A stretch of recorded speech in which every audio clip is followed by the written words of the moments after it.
Alright, well, another video update. Had a very impressive cooling system failure earlier when radiator hose popped off and damn near cooked me like a lobster while I was standing right under the hood.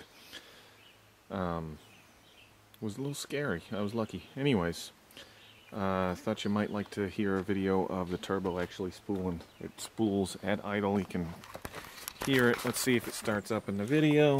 It's really quite cool.